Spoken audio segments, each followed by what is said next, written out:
सदा सस्वरूपं चिदानन्दकन्दं जगत्सम्भवस्थानसंहारहेतुं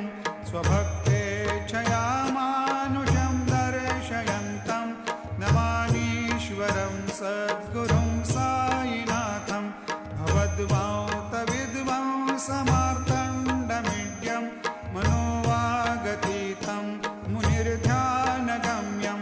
जगद्व्यापकं निर्मलं निर्गुणत्वां नमामीश्वरं सद्गुरुं साईनाथं